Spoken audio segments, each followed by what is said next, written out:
الحمد لله رب العالمين.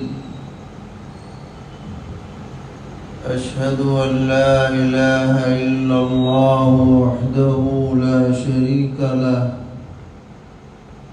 وأشهد أن سيدنا ومولانا محمدا عبده ورسوله، صلى الله تبارك وتعالى عليه وعلى آله وأصحابه وذرياته أجمعين.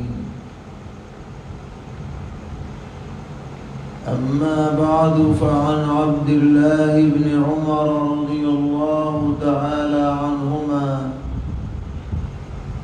أن رسول الله صلى الله تعالى عليه وسلم قال في دعائه: اللهم أغنني بالعلم وزينني بالحلم وأكرمني بالتقوى وجملني بالعافية، أو كما قال عليه الصلاة والسلام۔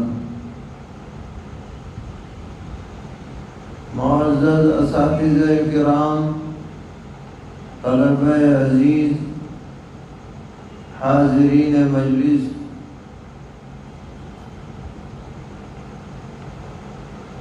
ابھی آپ کے سامنے محترم و مکرم بافیض عالم دین حضرت مولانا عبدالقوی صاحب دامت برکاتہم نے بہت ہی قیمتی اور مفید باتیں پیش فرمائی ہیں، اور واقعہ یہ ہے کہ ایسے فکر مند اور مخلص علماء کا وجود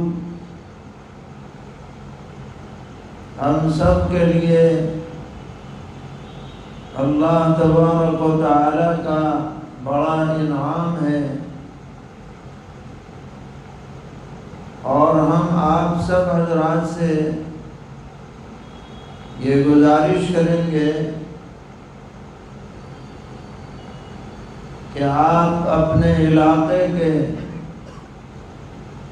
اہل اللہ اور بزرگوں اور علماء سے وابستہ رہ کر اپنی زندگی کا سفر آگے بڑھائیں، تو انشاءاللہ ہر قدم پر آپ کی بہترین رہنمائی ہوگی، اور دنیا اور آخرت میں اللہ تعالیٰ کامیابی سے نوازیں گے۔ آج صبح کی مجلس میں حضرت مولانا شاہ جمال الرحمن صاحب دامت برکاتہم جب دعا فرما رہے تھے تو انہوں نے یہ دعائیہ کلمات بھی اپنی دعا میں ارشاد فرمائے تھے، جن کا ابھی آپ کے سامنے ذکر ہوا ہے۔ یہ دراصل سیدنا حضرت عبداللہ ابن عمر رضی اللہ تعالی عنہما کی ایک روایت ہے، جو اگرچہ سنداً ضعیف ہے، لیکن جو دعائیہ کلمات منقول ہیں وہ معنی کے اعتبار سے بہت ہی شاندار ہیں، اور اس قابل ہیں کہ ہم ان کا ورد رکھیں اور معنی کو سمجھ کر اپنا جائزہ بھی لیتے رہیں۔ اس لیے کہ جناب رسول اللہ صلی اللہ تعالی علیہ وسلم کی جو دعائیں ہیں وہ اپنے اندر دعا کا پہلو بھی رکھتی ہیں اور نصیحت کا پہلو بھی رکھتی ہیں۔ آپ ادعیہ معصورہ کو پڑھیں، حزب البحر ہے، مناجات مقبول ہے، حسن حسین ہے، الدعاء المقبول ہے، تو آپ کو اندازہ ہوگا کہ پیغمبر عالم حضرت محمد مصطفیٰ صلی اللہ تعالی علیہ وسلم نے کوئی خیر کی چیز ایسی نہیں چھوڑی ہے جو مانگی نہ ہو، اور کوئی ایسا شر نہیں چھوڑا ہے جس سے آپ نے بنا نہ چاہیے۔ ایسی بہترین شاندار نفع بخش دعائیں ملتی ہیں احادیث شریفہ میں کہ ہم سوچ بھی نہیں سکتے تھے کہ یہ بھی اس انداز میں مانگی جانے والی چیز۔ تو ان دعاؤں کے اندر بڑی برکات ہیں۔ علماء کو، طلباء کو بالخصوص دعاؤں کا اہتمام کرنا چاہیے، اور جو معصور دعائیں ہیں ان کو معنی کے استحضار کے ساتھ اللہ سے مانگنا چاہیے۔ کوئی بڑی بات نہیں ہے اگر ہم روزانہ 5-10 منٹ دعا میں لگا دیں، اپنی دنیاوی دینی ہر ضرورت اللہ تعالیٰ سے مانگنے میں لگا دیں اور اس کی عادت ڈال لیں، تو آپ دیکھیں گے کہ اس کی کیا برکتیں زندگی کے اندر ظاہر ہوں۔ تو یہ دعائیہ کلمات بہت ہی اہمیت رکھتے ہیں۔ سرور عالم صلی اللہ تعالی علیہ وسلم نے 4 باتیں اس میں مانگی ہیں۔ فرمایا اللہم اغننی بالعلم، اے اللہ مجھے علم دے کر مخلوق سے مستغنی کر دیجئے۔ اور علماء لکھتے ہیں اس کی شرح میں کہ اس علم سے علم آخرت مراد ہے، علم دین مراد ہے، حلال حرام کا علم مراد ہے، کیونکہ ایک مسلمان اسی علم کا سب سے زیادہ محتاج ہے۔ اگر اس کے علاوہ دیگر علوم حاصل نہیں ہے تو اس سے کوئی بہت بڑا نقصان نہیں ہے، اگر ہے بھی تو معمولی ہے، وقتی ہے، عارضی ہے۔ لیکن اگر آدمی علم دین سے محروم ہے، اسے حلال حرام کا پتہ نہیں ہے، جائز ناجائز کا پتہ نہیں ہے، صحیح غلط کا پتہ نہیں ہے، یہ بڑی محرومی کی بات ہے۔ اور اس میں آدمی دوسرے کا محتاج نہ رہے، بلکہ خود اس قابل ہو جائے کہ وہ جان سکے قرآن کریم کے ذریعے، احادیث شریفہ کے ذریعے، فقہ اسلامی کے ذریعے کہ کیا صحیح ہے کیا غلط۔ یہ انسان پر اللہ تعالیٰ کا سب سے بڑا انعام ہوگا کہ اس کو علم کے اعتبار سے مستغنی کر دیا جائے۔ چنانچہ لکھا ہے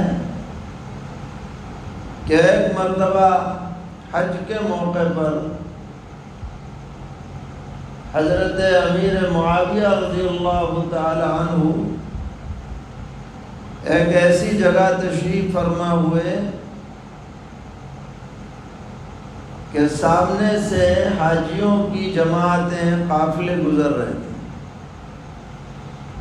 وہاں آپ تشریف فرما ہوئے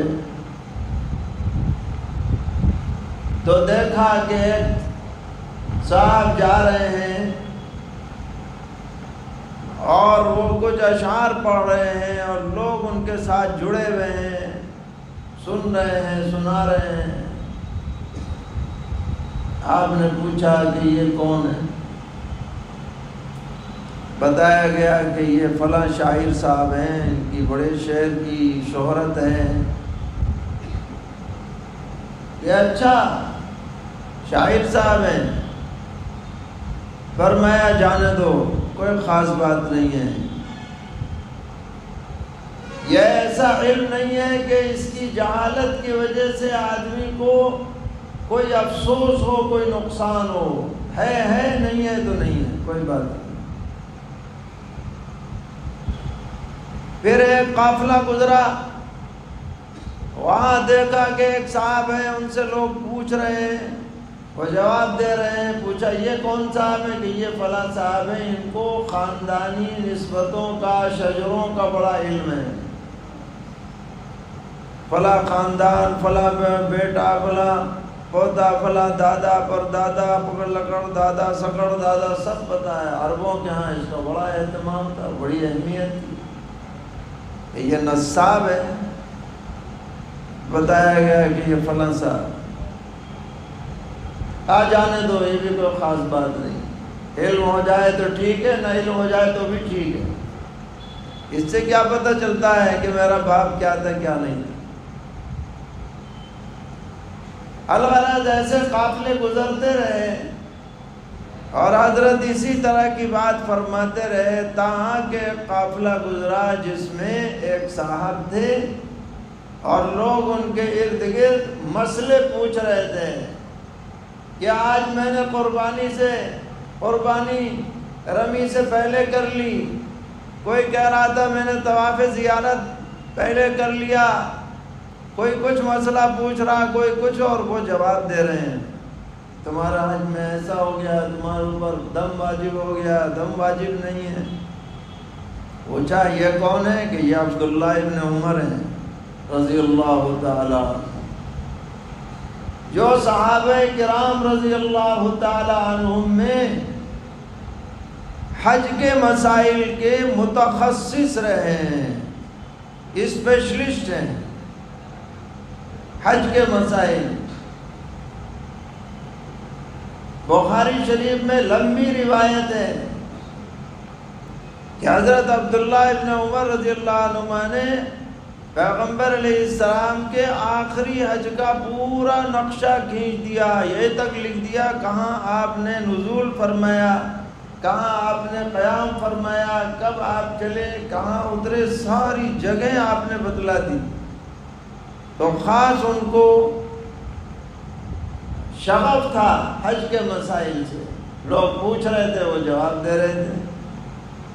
تو حضرت امیر معاویہ رضی اللہ تعالی عنہ نے فرمایا یہ ہے بات، یہ ہے آدمی، یہ ہے علم، کہ آدمی یہ بتائے کہ یہ صحیح ہے، یہ غلط، یہ جائز ہے، ناجائز، یہ حلال ہے، یہ حرام۔ اور اپنے ساتھیوں سے فرمایا کہ بھئی جسے سیکھنا ہو تو یہ سیکھے، یہ دنیا میں بھی کارآمد ہے اور آخرت میں بھی کارآمد۔ تو جس کو یہ مقام مل جائے کہ اللہ تعالیٰ اس کو یہ توفیق دے کہ اسے حلال حرام کا علم ہو جائے، جائز ناجائز کا علم ہو جائے، قرآن و سنت کا علم ہو جائے، اور وہ لوگوں سے اس معاملے میں مستغنی ہو جائے، یہ اللہ کی بہت بڑی نعمت، یہ مانگی جا رہی ہے۔ اللہم اغننی بالعلم، اے اللہ مجھے مالدار بنائیے، لوگوں سے بے نیاز بنائیے، علم صحیح دے کر۔ یہ صرف علم لفظ بولا گیا ہے، لیکن جب بھی قرآن پاک میں العلم کا ذکر آتا ہے یا احادیث شریفہ میں علم کی فضیلت کا مضمون آتا ہے، تو اس سے علم دین مراد ہوتا ہے، اور علم دین میں بھی علم صحیح مراد ہوتا ہے، علم دین میں بھی علم صحیح مراد ہوتا ہے۔ یہ نہیں کہ کچھ بھی اپنا کہنا شروع کر دو، فلسفیانہ انداز میں گفتگو شروع کر دو، ایسی باتیں بیان کرنی شروع کر دو جو اب تک سلف میں سے کسی نے نہ بیان کی ہوں، اور اس کو علم سمجھا جائے۔ یہ علم نہیں ہے، یہ جہالت ہے۔ علم تو وہی ہے جو معروف ہے، علم تو وہی ہے جو سلف صالحین سے نقل ہوتا چلا آ رہا ہے، جو معتبر علماء سے ثابت ہے، وہی علم ہے۔ بھلے سے سب کو پتا ہو، وہ علم نہیں ہے کہ نادر و نایاب باتیں، کہ بھئی آج تک ایسا نقطہ کسی نے بیان نہیں کیا، آج تک تو ہم نے ایسی بات سنی نہیں، واہ یہ بہت بڑا علامہ ہے۔ نہیں، علامہ وہ ہے جو معروف باتیں بیان کرے، وہ علامہ ہے شریعت کی نظر میں، کیونکہ شریعت کل کی کل معروف ہے، منکر نہیں ہے۔ اجنبی اور نامانوس بات جو بیان کرتا ہے اس کا علم صحیح نہیں۔ علم صحیح وہ ہے جو معتبر، مستند اور لوگوں میں معروف باتیں بیان کرے، وہی آدمی دراصل علم صحیح کا حامل ہے۔ حضرت شیخ الحدیث مولانا محمد یونس صاحب جونپوری رحمۃ اللہ علیہ، ان کی خدمت میں حاضری ہوئی، کئی مرتبہ حضرت نے فرمایا کہ دیکھو، آدمی کو گمراہی سے بچانے والی چیز دو ہیں، علم صحیح اور صحبت صالح۔ علم صحیح اور صحبت صالح، علم پختہ ہو، مضبوط ہو تو لاکھ کوئی چرب زبانی کرے، یہ مضبوط علم والا اس کے جھانسے میں کبھی نہیں آ سکتا، اس کا دل اسے قبول نہیں کرے گا۔ جو علم صحیح کا حامل ہے، چاہے لاکھ ہو اس کے سامنے اچھے سے اچھے انداز میں گفتگو کی جائے، لیکن اس کا دل مان نہیں سکتا علم صحیح۔ اسی طرح صحبت صالح، نیک لوگوں کی صحبت میں آدمی رہے گا تو بھی گمراہی سے محفوظ رہے گا۔ تو یہ دعا سب کو ماننی ہے، اساتذہ کو بھی ماننی ہے، طلباء کو بھی ماننی ہے۔ اللہم اغننی بالعلم، اے اللہ ہمیں علم دے کر مخلوق سے مستغنی کر دیجئے، اتنا علم آپ ہمیں عطا کیجئے۔ اور یاد رکھیے گا کہ علم حاصل کرنے کی کوئی عمر نہیں ہے، کوئی وقت محدود نہیں ہے کہ بھائی ہم تو فارغ ہو گئے، ہم نے تو دورہ پڑھ لیا، اب تو ہم عالم ہو گئے، ہمیں تو سند مل گئی۔ یہ سند کمال علم کی سند نہیں ہے، کمال نصاب کی سند ہے۔ ہمارا جو نظام ہے مدرسے کا، اس کو آپ نے پورا کر لیا، وہ مراحل آپ نے پورے کر لیے، اس کی آپ کو سند دی جا رہی ہے۔ یہ نہیں کہ آپ علامۃ الدار ہو گئے، ابھی تو آپ شروع ہوئے ہیں۔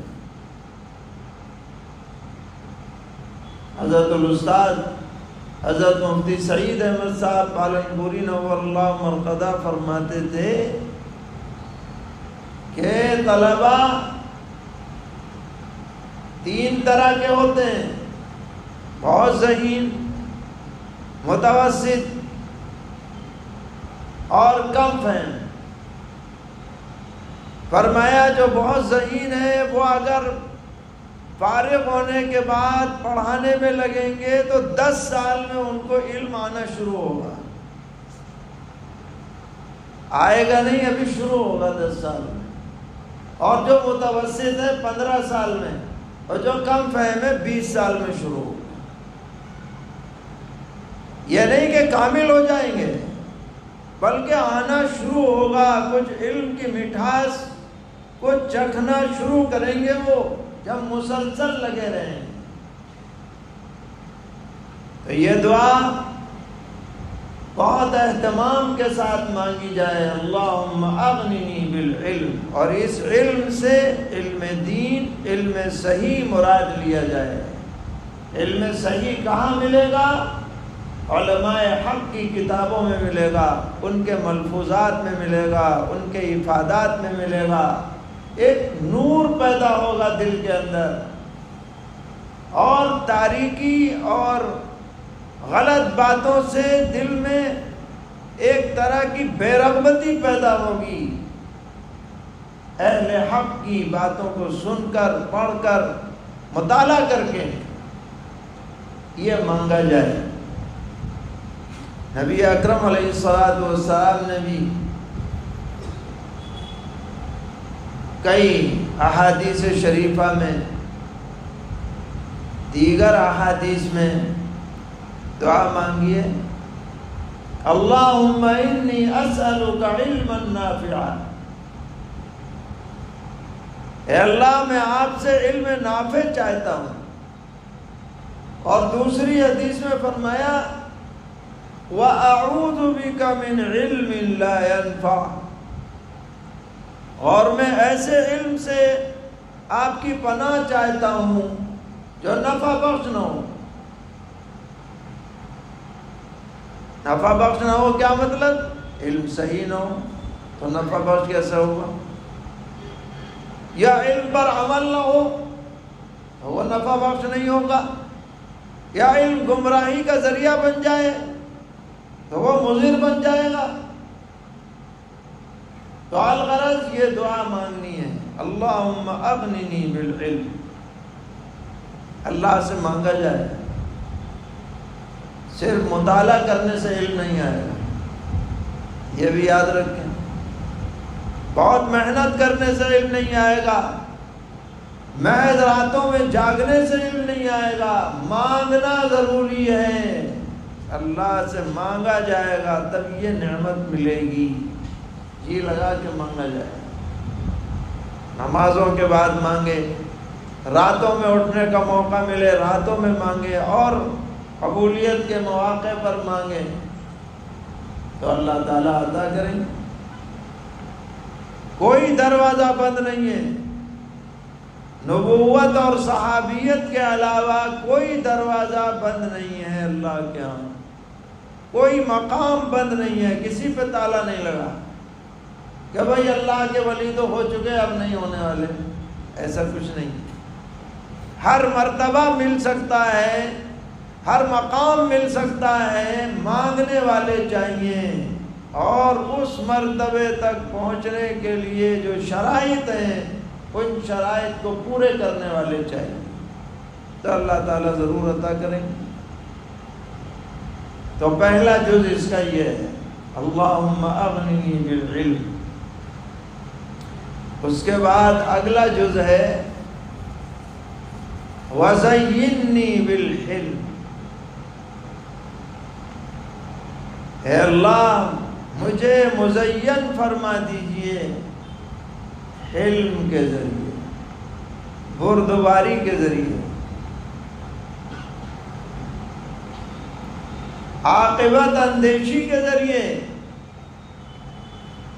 عقل و فراست کے ذریعے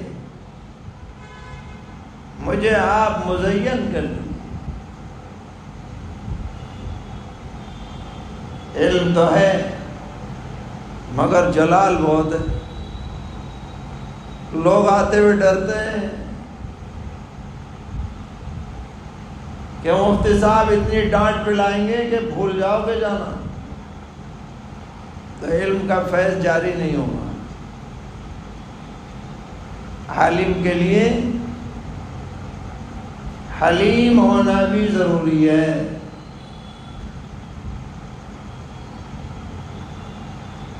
جو بھی کسی امت کا، ملت کا، قوم کا ذمہ دار بنایا جائے اس کے لیے علم کے ساتھ ساتھ حلم لازم ہے۔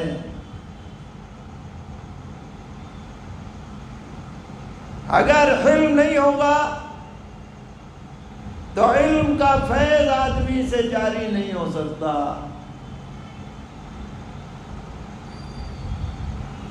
سرور عالم صلی اللہ تعالی علیہ وسلم کے بارے میں قرآن پاک میں فرمایا وَلَوْ كُنْتَ فَظًّا غَلِيظَ الْقَلْبِ لَانفَضُّوا مِنْ حَوْلِكَ، اگر آپ ترشرو ہوتے، دل کے سخت ہوتے، تو یہ جو صحابہ کرام رضی اللہ عنہم آپ کے ارد گرد جانثاری کر رہے ہیں سب یہاں سے چلے جاتے ہیں۔ یہ تو آپ کے کمال خلق کی وجہ سے، نرم روی کی وجہ سے، نصیحت اور ہمدردی کی وجہ سے، اور سختیوں پر صبر کی وجہ سے، اور حلم و بردباری کی وجہ سے ہر آدمی جان چھڑک رہا ہے آپ کے اوپر، کیونکہ حلم کے اعلیٰ ترین درجے پر آپ فائز ہیں۔ وَزَيِّنِّي بِالْحِلْمِ، یہ نہیں کہ بس منٹوں میں تولا، منٹوں میں ماشا۔ ایسا آدمی کبھی بھی لوگوں کی نظر میں اور اللہ کی نظر میں مقبولیت حاصل نہیں کر سکتا، جو بات بات پر اکھڑ جائے، بے قابو ہو جائے، نہ زبان اس کی سلامت رہے، نہ قلم سلامت رہے، بس جو جی میں آئے شروع ہو جائے، یہ نہ اللہ کی نظر میں پسندیدہ ہے، نہ بندوں کی نظر میں پسندیدہ ہے۔ مسلم شریف میں روایت ہے کہ ایک وفد آیا تھا یمن کا، وفد عبد القیس۔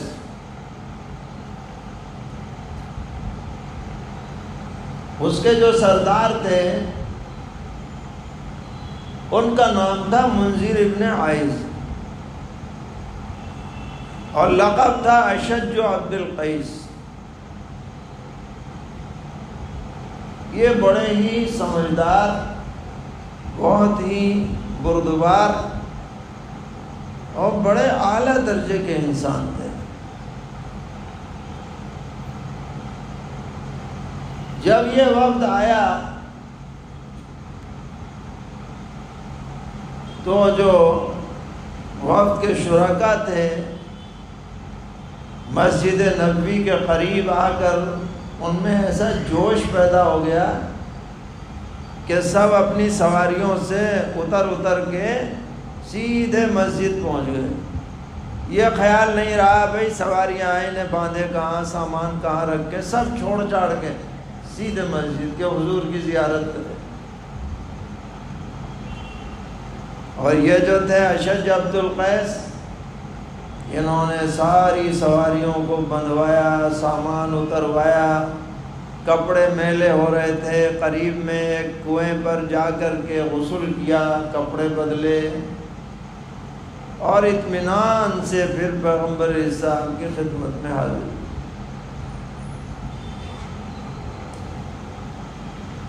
حضرت نے ان کے لیے اپنے قریب جگہ خالی کروا رکھی تھی۔ جب وہ تشریف لائے تو پیغمبر علیہ السلام نے انہیں اپنے قریب بٹھایا، بڑا اکرام کیا آپ نے،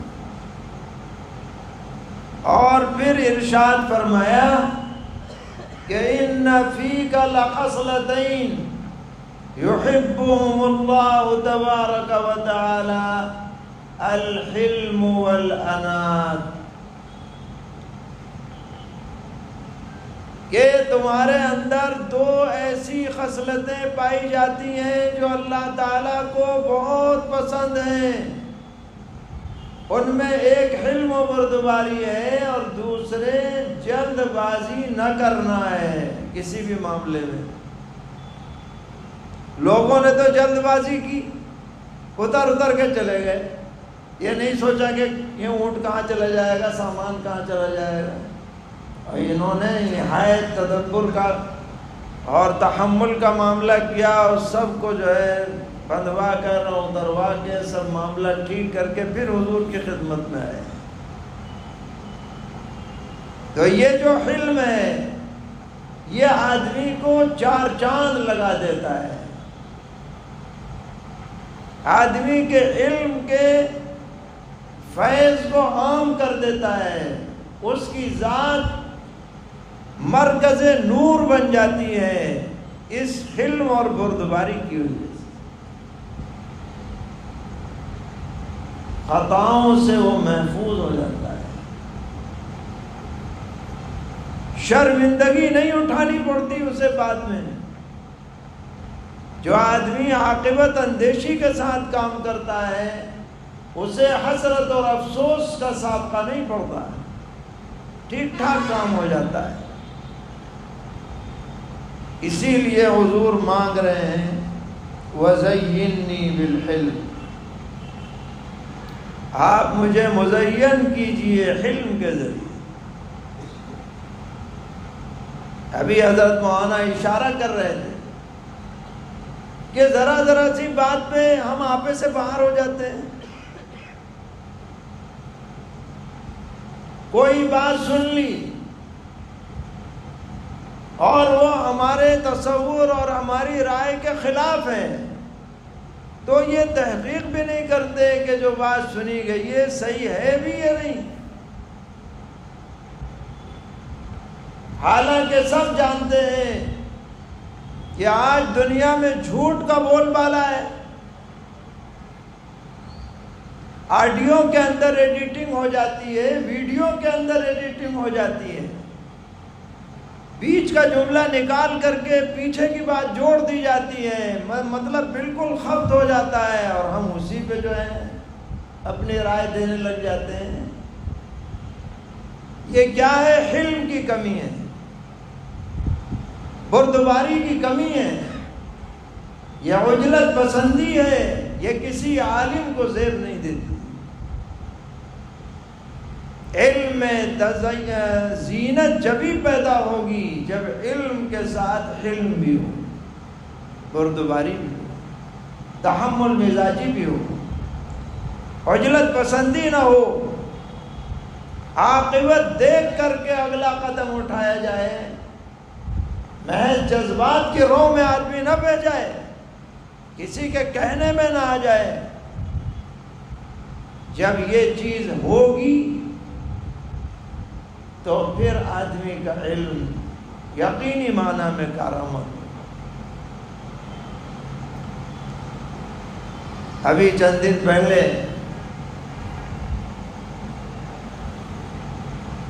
جلالین شریف کے سبب میں پرچہ دیا، علماء کچھ نہیں کر رہے ہیں، فلاں ایسا کر رہا ہے، حکومت ایسی کر رہی ہے، سب ٹھنڈے بیٹھے ہوئے ہیں، کوئی کام نہیں کر رہے ہیں۔ جو بات چلائی جاتی ہے تو سب متاثر ہوتے ہیں، طلبہ بھی متاثر ہیں۔ ہم نے کہا کہ بھئی کس نے دیا پرچہ؟ پتہ چلا فلاں نے دیا۔ میں نے کہا کھڑے ہو جاؤ، بہت اچھی بات ہے، کھڑے ہو جاؤ۔ کھڑے ہو گئے۔ ہم نے کہا کہ بھئی کوئی نہیں کر رہا، بتاؤ تم کیا کریں؟ ہم نہیں کر رہے، فلاں نہیں کر رہے، وہ نہیں کر رہے، تم بتاؤ کیا کریں؟ تو چپ۔ ارے بھائی جب تم اعتراض کر رہے ہو تو تم راستہ بھی تو بتاؤ، تم کیا چاہتے ہو؟ کیا چاہتے ہیں؟ سڑک پر نکل کر کے آؤ، مقابلہ کرو۔ ارے بھائی مقابلے کے لیے مقابلے کے اسباب تو ہوں، انجام کچھ بہتر تو نظر آئے جبھی تو آدمی نکل کر کے آئے گا۔ خالی لکھ دینے سے اور خالی کہہ دینے سے اور خالی سوشل میڈیا پر چلا دینے سے کوئی مسئلہ حل نہیں ہوتا ہے۔ آپ جس ملک میں رہتے ہیں یہاں بہت سوچ سمجھ کر کے پالیسیاں بنانی پڑتی ہیں۔ 20 اور 80 کا تناسب ہے، آپ جتنا بڑا مظاہرہ کر لیں مقابلے کے اندر اس سے کئی گنا مظاہرہ ہو جائے گا اور مسئلہ آپ کا حل نہیں ہو پائے گا۔ حل جبھی ہوگا جب کہ آپ جمہوریت کی دہائی دے کر اور دستور کی دہائی دے کر غیروں کو اپنے ساتھ ملا کر کے تحریک چلائیں گے تو آپ کا مسئلہ یہاں حل ہوگا۔ آپ کوشش کریں گے کہ غیر ہماری بات کو کہنے والے بن جائیں، اس انداز میں ہم لوگوں کو سمجھائیں کہ بھئی یہ سب کا مسئلہ ہے، ہمارا اکیلے کا مسئلہ نہیں ہے۔ ورنہ دشمن تو یہ چاہتا ہے کہ ہم الگ ہو جائیں، وہ الگ ہو جائے۔ اب اگر ہم الگ ہو کر کے اپنی بات اٹھائیں گے اور آواز اٹھائیں گے تو ہم کبھی اس ملک میں کامیاب نہیں ہو سکتے۔ مل جل کر کے نہ ملیں گے، چل کر کے لینا پڑے گا۔ ہمارے یہاں ادارے ہیں، مساجد ہیں، قبرستان ہیں، تحریکات ہیں، یہ ساری چیزیں چلتی رہیں، یہ اس وقت کا سب سے بڑا تقاضا ہے۔ مسجدیں آباد رہیں، مدرسے آباد رہیں، جماعتوں کا آنا جانا باقی رہے۔ ان تمام باتوں پر نظر کر کے پالیسی بنائی جاتی ہے، اور آج ہم ہیں کہ بس دماغ میں پتہ نہیں کیا خناس شروع ہو جاتا ہے اور سمجھتے ہیں جو ہم سوچ رہے ہیں وہی صحیح ہے۔ ہم نے اس طالب سے کہا کہ جتنا تم سوچ رہے ہو اس سے 1000 گنا زیادہ ہم سوچتے ہیں، کیونکہ ہمارے کاندھوں پر ذمہ داری ہے، تمہارے کاندھوں پہ ذمہ داری نہیں۔ الغرض مانگا جا رہا ہے اللہ تعالیٰ سے، زینی بالحلم، اے اللہ آپ ہمیں مزین کر دیجئے حلم اور بردباری عطا کر کے، علم کے ساتھ حلم میں۔ تیسرے نمبر پر مانگا جا رہا ہے وَأَكْرِمْنِي بِالتَّقْوَى، اے اللہ مجھے عزت عطا فرمائیے تقوی والی زندگی کے ذریعے۔ علم بھی ہو، حلم بھی ہو، لیکن آدمی متقی نہ ہو۔ لوگوں کے سامنے تو بہت بڑا پگلا بھگت نظر آئے، صوفی نظر آئے، اور بہت بڑا نیک اور اچھا نظر آئے، لیکن جب تنہائی میں ہو تو اللہ کی حدود کو پامال کرنے والا ہو، یہ آدمی کبھی بھی باعزت نہیں ہو سکتا۔ کیونکہ عزت کا مدار اللہ سے ڈرنے پر ہے، اور اللہ سے ڈرنا لوگوں کے سامنے بھی ہونا چاہیے، تنہائی میں بھی ہونا چاہیے، سر میں بھی ہونا چاہیے، علانیہ میں بھی ہونا چاہیے۔ ان اکرمکم عند اللہ اتقاکم، تم میں سب سے معزز وہ ہے جو سب سے بڑا متقی اور پرہیزگار ہے۔ تو عالم دین ہو، حلیم الطبع ہو، اور پھر متقی پرہیزگار ہو، اس کی زبان بھی محفوظ ہو غلطیوں سے، اس کے کان بھی محفوظ ہوں، اس کی آنکھیں بھی محفوظ ہوں، اس کے ہاتھ بھی محفوظ ہوں، اس کا دل بھی بغض و عناد سے، حسد سے خالی ہو، اور اس کے اندر غلط باتوں کے ارادے اور عزائم نہ ہو۔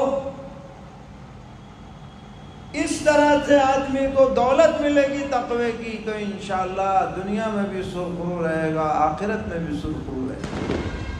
فَأَكْرِمْنِي بِالتَّقْوَى، اس کی بھی بہت ضرورت ہے، ہمارے اندر اس میں بہت کوتاہیاں پائی جاتی ہیں۔ مگر سمجھنا چاہیے کہ اللہ تعالیٰ ارحم الراحمین ہے۔ اگر اب تک غلطی ہوئی ہے، اب اسی مجلس میں ارادہ کر لیں کہ ہم متقی بن کر کے رہیں۔ دوسروں کو بتلانے کے لیے متقی نہیں ہیں، اپنے فائدے کے لیے، اپنے بہتر انجام کے لیے ہمیں متقی بننا ہے۔ سرور عالم صلی اللہ تعالی علیہ وسلم جب پہلی مرتبہ مدینہ منورہ میں خطبہ جمعہ کا دینے کے لیے قبیلہ بنو سالم میں آپ نے خطبہ دیا، تو اس کے اندر ایک جملہ اس خطبے میں یہ تھا کہ من یصلح الذی ما بینہ وبین اللہ یصلح اللہ ما بینہ وبین الناس۔ جو آدمی اللہ تعالیٰ سے اپنا معاملہ درست کر لیتا ہے، اللہ تعالیٰ لوگوں سے اس کا معاملہ درست کر دیتے ہیں۔ خود بخود لوگوں کے دلوں میں اس کی محبت پیدا ہو جاتی ہے، انسیت پیدا ہو جاتی ہے۔ قرآن پاک میں بھی اس کا ذکر ہے، ان الذین آمنوا وعملوا الصالحات سیجعل لهم الرحمن ودا۔ یہ ایمان اعمال صالحہ والی زندگی گزارتے ہیں تو رحمان ان کی محبوبیت مقبولیت لوگوں کے دلوں میں اتار دیتے ہیں۔ حدیث میں بھی اس کا تذکرہ ہے، تو اکرمنی بالتقوی۔ نبی کے علاوہ کوئی معصوم تو ہو نہیں سکتا، لیکن ہم سے اگر غلطی ہوئی ہے یا ہو رہی ہے تو ہم اس پر توبہ کر سکتے ہیں، عزم کر سکتے ہیں کہ اب جو ہوا سو ہوا، اب آئندہ نہیں کریں گے۔ اللہ توبہ قبول کرنے والے ہیں، چھوٹے بڑے گناہ سب معاف کرنے والے ہیں۔ تو ہم سب یہ عزم کر لیں، ارادہ کر لیں، اور اللہ سے دعا بھی کریں کہ اکرمنی بالتقوی، کہ اللہ مجھے تقوی عطا فرمائیے، حقیقی تقوی عطا فرمائیے۔ اس کے بعد چوتھے نمبر پر آپ نے یہ دعا مانگی، وَجَمِّلْنِي بِالْعَافِيَةِ، اے اللہ میری زندگی میں جمال پیدا کر دیجئے عافیت کے ذریعے۔ عافیت اس اعتبار سے کہ صحت ہو، تندرستی ہو، اچھا ماحول ملے، گھر کا بھی ماحول اچھا ہو، اچھی بیوی مل جائے، اچھی اولاد مل جائے، جو آنکھوں کی ٹھنڈک بن جائے، دل کا سرور بن جائے، اچھے دوست مل جائیں، رہنے کے لیے اچھا ٹھکانہ مل جائے، اللہ تعالیٰ اتنی وسعت دے دے کہ کسی کے سامنے ہاتھ نہ پھیلانا پڑے، عزت والی روزی مل جائے، یہ سب چیزیں بھی مانگنے کے قابل ہیں۔ یہ عافیت بہت بڑی چیز ہے، چھوٹا سا لفظ ہے عافیت، لیکن بہت جامع ہے۔ دین میں عافیت، دنیا میں عافیت، گھر میں عافیت، بچوں میں عافیت، بیوی میں عافیت، رشتہ داروں میں عافیت، بس عافیت ہی عافیت۔ نبی اکرم علیہ السلام نے فرمایا سب سے اعلیٰ جو چیز اللہ تعالیٰ سے مانگی جا سکتی ہے وہ عافیت ہے۔ عافیت مانگی بھی جائے، عافیت حاصل کرنے کی کوشش بھی کی جائے۔ یہ سب باتیں ایسا نہیں ہے کہ آپ کے علم میں نہ ہو، کوئی انوکھی یا انسنی باتیں نہیں ہیں، یہ سب باتیں ہم نے پڑھ رکھی ہیں، پڑھتے رہتے ہیں، بار بار پڑھتے رہتے ہیں، بس ان کا استحضار کرنے کی ضرورت ہے اور ان کی روشنی میں اپنا جائزہ لینے کی ضرورت ہے کہ اللہ تعالی ہمیں علم بھی عطا فرمائے، حلم بھی عطا فرمائے، تقوی بھی عطا فرمائے، عافیت والی زندگی بھی نصیب فرمائے اور عافیت والی موت بھی عطا فرمائے کہ اس حالت میں ہم دنیا سے جائیں کہ ہم اللہ کے دربار میں سرخرو ہوں اور اللہ ہم سے راضی ہو، ہم اللہ سے راضی ہوں۔ یہی ہمارے لیے سب سے بڑی سعادت کی بات ہوگی۔ اللہ تعالی ہم سب کو توفیق عطا فرمائے، ہم سب کے حق میں ان دعاؤں کو قبول فرمائے۔ جو بھی کوتاہیاں ہوئی ہیں اللہ تعالی ان سب کو معاف فرمائے۔ وصلی اللہ تعالی علی خیر خلقہ محمد وآلہ وصحبہ اجمعین برحمتک یا ارحم الراحمین۔